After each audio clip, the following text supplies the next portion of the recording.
In the annals of American history, there exist shadows. These are dark corners where plans were hatched that chilled the very blood of those who knew. Operation Northwoods is one such shadow. Proposed in 1962, at the height of the Cold War, it stands as a chilling testament to the extreme measures considered by the US government. Driven by fear and paranoia, high-ranking military officials concocted a plan so audacious, so morally bankrupt that it beggars belief. The plan aimed to manufacture a pretext for war with Cuba, a war that could have spiraled into a global nuclear confrontation. Operation Northwoods was a product of its time, a time when the world teetered on the brink of annihilation. The Cold War cast a long and ominous shadow across the globe. The United States and the Soviet Union, armed with terrifying nuclear arsenals, engaged in a dangerous game of brinksmanship. In this atmosphere of suspicion and fear, any provocation, real or imagined, could have ignited a firestorm. It was against this backdrop of global tension that Operation Northwoods was conceived, a plan born of desperation and fueled by a dangerous cocktail of ideology and fear.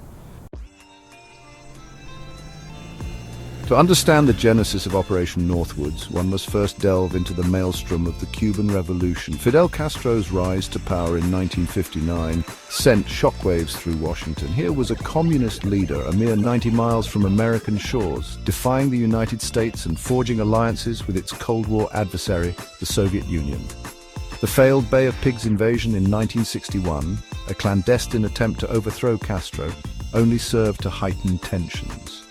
The invasion, authorized by President Eisenhower and carried out under President Kennedy, was a humiliating debacle for the United States.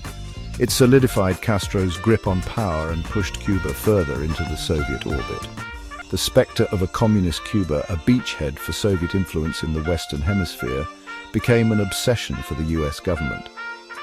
The Cold War was not merely a geopolitical struggle, it was an ideological battle for the hearts and minds of the world. The domino theory, which posited that the fall of one nation to communism would inevitably lead to the fall of others, held sway in Washington.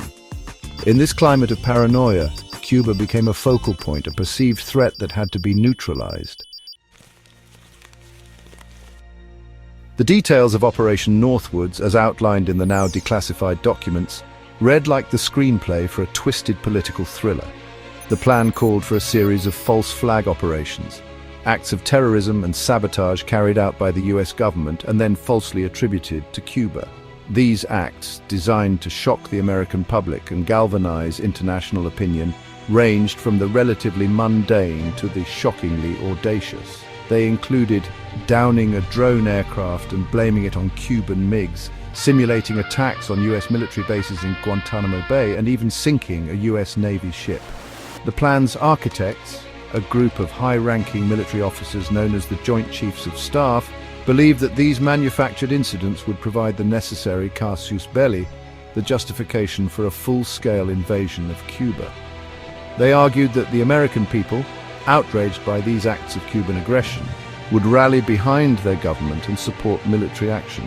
The plan was a testament to the depths of Cold War paranoia, a reflection of a mindset that viewed deception and manipulation as acceptable tools of foreign policy. Perhaps the most chilling aspect of Operation Northwoods was its callous disregard for human life. The plan's architects, consumed by their obsession with Cuba, were willing to sacrifice American lives to achieve their objectives. The plan coldly calculated real or simulated deaths of American citizens.